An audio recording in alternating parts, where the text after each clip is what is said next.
Hello, මම ලංකා මගේ channel එක UK ලංකා food channel. මම ගොඩක් කාලෙකින් තමයි ඔයගොල්ලන්ට මේ වීඩියෝ එකක් අරගෙන එන්නේ. ඉතින් මම අද හදන්න යන්නේ පොල් කේක් එකක්. ඒ වුණාට ඉතින් මේක අර ලංකාවේ අපි හදන සාම්ප්‍රදායික පොල් කේක් එක නෙමෙයි. මම මෙතන ingredients ටික ඔයගොල්ලන්ට ඉක්මනට කියන්නම්. මොකද මම description box එකේ දාන හින්දා මම විශේෂයෙන් කියේ ඉන්නේ. මොකද මම මෙහෙම දාගත්තා. අපිට වීඩියෝ එක දිග වැඩි වෙන්නේ නැති වෙන්න මේ වීඩියෝ එක කරන්න ඕනි හින්දා නැත්නම් මේ හැමදේම එකින් එක දානවා පෙන්වන්න කිව්වොත් ගොඩක් දිග වෙනවනේ වීඩියෝ එක. මම මෙතන පිටි අරගෙන තියෙනවා පාන් පිටි. මේකට මම බේකින් පවුඩර්, බේකින් සෝඩා, ලුණු එකතු කරගෙන තියෙනවා. මම මේ වල ප්‍රමාණවල් දානවා. මේකේ මම සීනි, ලුණු ඔයගොල්ලන්ට මේ රතු පාටට පෙන්නේ මම පින්ක් සෝල්ට් එක දාලා තියෙන හින්දා ඒක ප්‍රශ්නයක් නැහැ. මොන මේ සෝල්ට් එක ගත්තත් ඊට අමතරව මම මේකට වැනිලා දාගෙන තියෙනවා. මෙතන මම අරන් තියෙන බිත්තර 4ක සුදු මද. මේක පොඩ්ඩක් මම බීට් කරගන්නවා. ඊට අමතරව මම බටර් ටිකක් අරගෙන තියෙනවා. ඒක soft එකට තමයි අරන් තියෙන්නේ මේ වගේ. ඊට පස්සේ මෙතන අපි desiccated coconut කියලා කියන්නේ මේ වේලපුව අපි මේ පොල් එක අරන් තියෙන මේක පැණි රස එක තියෙනවා. ඔයගොල්ලෝ පැණි රස එක ගන්න. මට පැණි රස එක හොයාගන්න බැරි වුණා. මම මේ නිකන් එක අරන් තියන්නේ. ඊට අමතරව මම මෙතන අරන් තියෙනවා මේ පොල් කිරි. මේ පොල් කිරි ඔයගොල්ලන්ට මේ ඇත්ත පොල් වලින් ගන්න නැත්නම් ඔයගොල්ලන්ට මේ fresh coconut එක නැත්නම් මැගි වලින් උනත් හදා ගන්න පුළුවන්.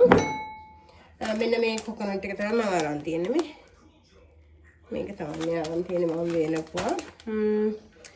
එච්චරයි අමතරව මම මේ ටින්කිරි වගේක් තියෙනවා. මම මේකෙන් දානවා හැඳි දෙකක් විතර. එහෙනම් අපි ටක් ගාලා බලමු මේක හදාගන්නේ කොහොමද කියලා. මේ අතරතුර මගේ oven එක preheat වෙන්න දාලා තියෙනවා. මෙන්න මේ වගේ කේක් තැටි 3ක් මම හදාගෙන තිනවා. මම පොඩ්ඩක් ඔයගලන්ට කියන්න මෙන්න මේ ලයිනර් එක ගැන. දැන් සාමාන්‍යයෙන් අපි බේකින් පේපර් නේ යූස් කරන්නේ. මේ වලට මේක මේ reusable මේ බලන්න මේ ටැෆ්ලොන් ෂීට් මම හිතන්නේ මේවා මේක ඔයගලන්ට මේක බේක් කරලා ඉවරනට පස්සේ ආයෙ සෝදලා මේ නැවතත් පාවිච්චි කරගන්න පුළුවන්. හොඳට තියෙනවා. ඔයගලන්ට මේ ටින් එකේ ප්‍රමාණයටම මේව ඔන්ලයින් ගෙන්න ගන්න පුළුවන්. දැන් ලංකාවෙටත් තියෙනවානේ ෂීන් තිමෝ එහෙම ඒ වලින් උහුම ගෙන්න ගන්න පුළුවන්. එතකොට ඔයගලන්ට බේකින් පේපර් එකට යන කොස්ට් එක සෑහෙන අඩු කරගන්න පුළුවන්. එහෙනම් අපි මේක පොඩ්ඩක් විතර කරගන්නවා.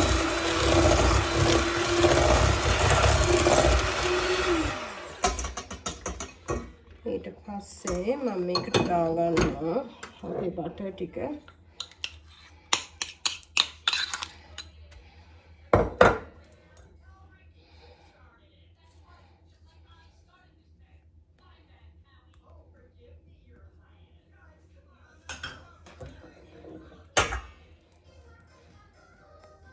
මේක අර අපි ඇත්තටම ලංකාවේ හදන පොල් කේක් එකට වඩා සෑහෙන වෙනස්.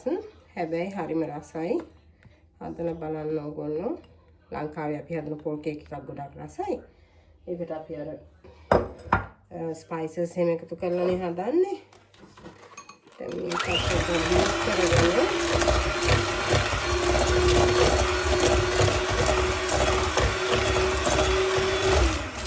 මේක පොඩ්ඩක් බීට් කරගෙන ආයෙත් එන්නම්.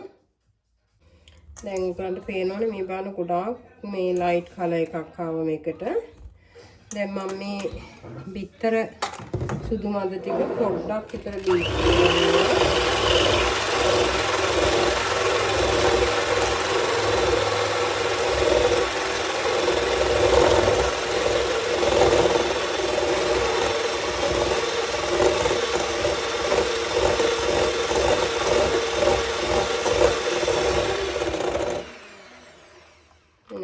බීට් කරගෙන මම මේ ටිකත් දාගන්න හදන්නේ. අපි මේ සීනි බටර් තෙල් දාලා තියෙන මික්සර් එකට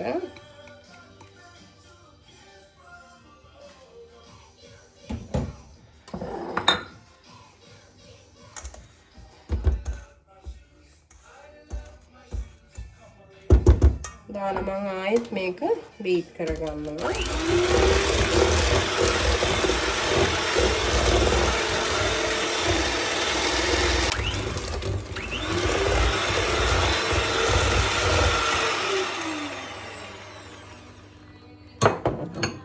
බලන්න මම ඔයගොල්ලන්ට පෙන්නන්නම් කොච්චරනම් ක්‍රීමි ගතියට මේක ඇවිල්ලාද කියලා. මේ බලන්න. මේ බිත්තර සුදු මදයි, අපේ ඔයිල් එකයි, සීනි, ලුණු ඒ ටික තමයි මේ තියෙන්නේ. දැන් මම මේකට අපේ පොල් කිරි මේකට මම මෙන්න මේ ටින් කිරි මේ සැඳි දෙකක් වගේ මෙතන තියෙන්නේ. මම මේ ටික තමයි මේ දාගන්නේ. මේ සැඳි දෙකක් වගේ.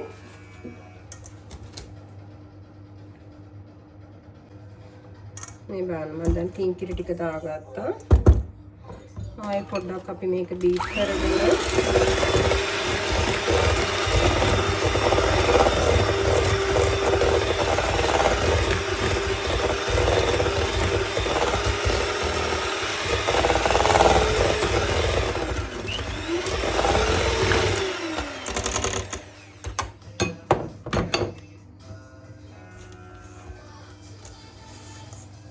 ඊට පස්සේ මම මේ මිශ්‍රණයට දාගන්න හදන්නේ අපේ පිටි පොල් කිරි. සල්ලා මම මෙහෙම පිටි ටිකක් දාගෙන ඊට පස්සේ පොල් කිරි පොඩ්ඩක් දාගන්නවා. දාගෙන මම මේක බීට් කරගන්න යනවා.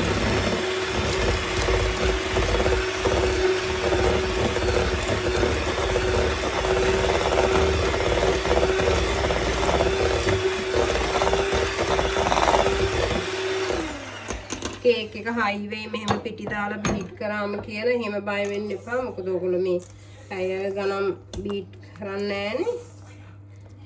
මේකින්ද දාලා මෙහෙම විනාඩියක් විතර බීට් කරගෙන ආයෙ මම මේක හොඳට ස්පැචුලා එකෙන් අලවම් කරගෙන ආයෙ අපි පිටි ටිකක් දාලා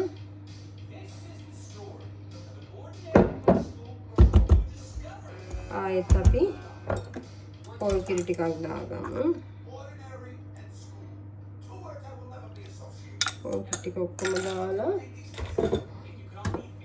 මේක පොඩ්ඩක් විතර නැත්නම් එකපාරට මම බීටර් එක දැම්මොත් එහෙම පිටි වීසි වෙන්න බලයිනේ. ඉතින් මම මෙහෙම පොඩ්ඩක් කලවම් කරගෙන මේක තික් එකට තමයි එන්නේ. ටිකක් ඝනකමට මේ මික්සර් එක එන්නේ.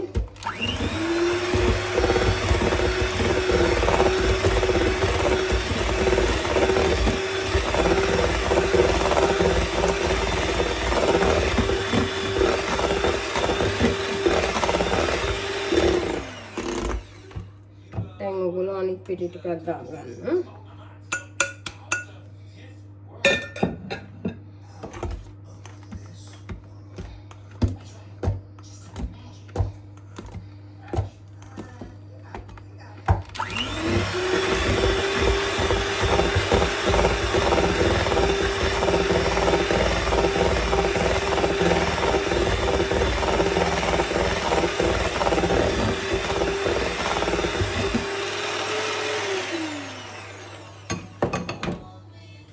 ඉතින් ඊට පස්සේ මම දැන් ස්පෙෂල් එකේ මේ ටික ඔක්කොම කලවම් කරගන්න යන්නේ හොඳට. ඔයගොල්ලන්ට හිතෙනවා නම් පිටි කැට වගේ තියෙනවා කියලා තා පොඩ්ඩක් බීට් එකෙන් බීට් කරගත්තර කමක් නැහැ. දැන් මට නම් තේරෙන විදිහට මේකේ කැට නැහැ. නමුත් මම තව තප්පර ගානක් වගේ බීට් එක දාගන්නවා.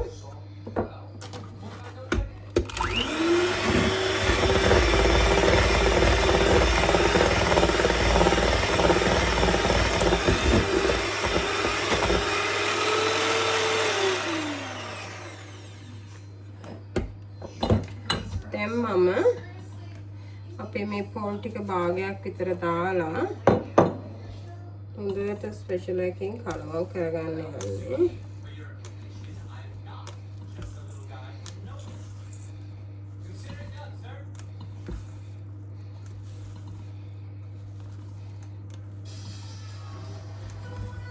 ඊට පස්සේ අනිත් ටිකක් දාගමු.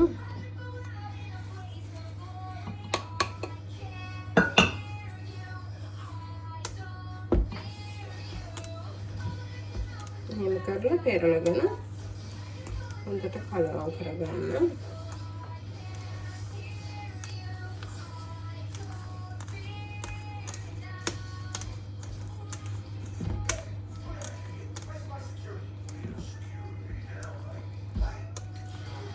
ඉතින් ඔයගොල්ලන්ට දන්නේ නැති කේක් රෙසිපි තියෙනවා නම් ඕනම රෙසිපි එකක් මට ඉන්බොක්ස් එකට දාන්න, කමෙන්ට් එකට හරි දාන්න.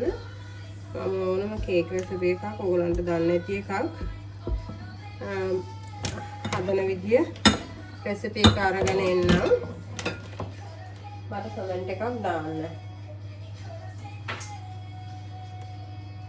මම දැන් හදන්නේ මම ඔයගොල්ලන්ට පුළුවන් නම් අයිබෝල් කරලා දාන්න මේ මික්සර් එක මේ මට්ටමට මේ ඇස් වලින් බලලා දාන්න පුළුවන් නම් ඒක ගොඩක් හොඳයි, ප්‍රශ්නයක් නැහැ. හැබැයි මම හැමදේම කේක් අනිවාර්යයෙන්ම මැනලා තමයි දාන්නේ. මේකට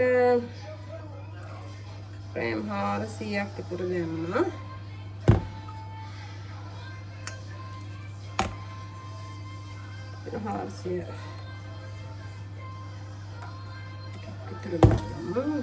පස්සේ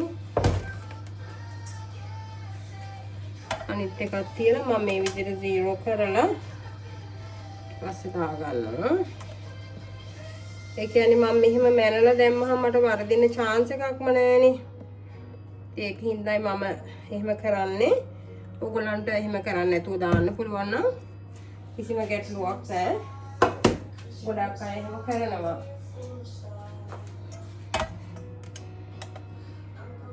ඊට පස්සේ මේ තුන්වෙනි එක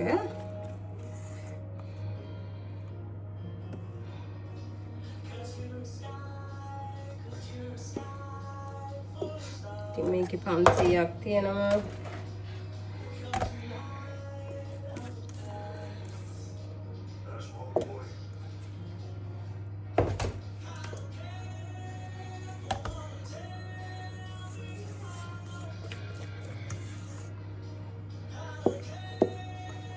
ඉතින් මම 500ක් වෙන්න තුනටම දාගත්තා, ටින් තුනටම.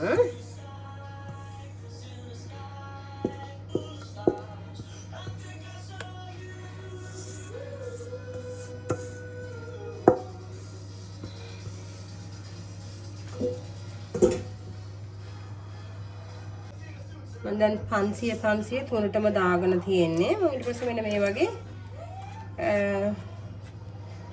ස්කීවර්ස් බාබිකියු අපි හදන්නේ ඒ කූරක් අරගෙන මේක මෙහෙම කරලා රවුමට පොඩ්ඩක් යවලා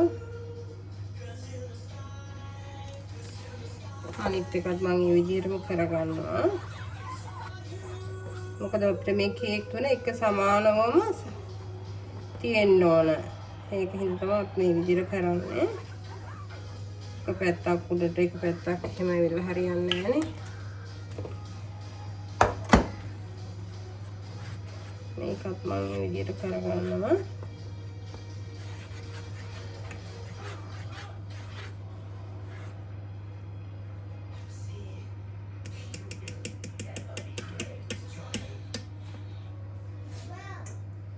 ඊට පස්සේ මෙන්න මෙහෙම දෙසරයක් විතර මම මේක ටැප් කරගෙන oven එකට දාගෙන තමයි හදන්නේ.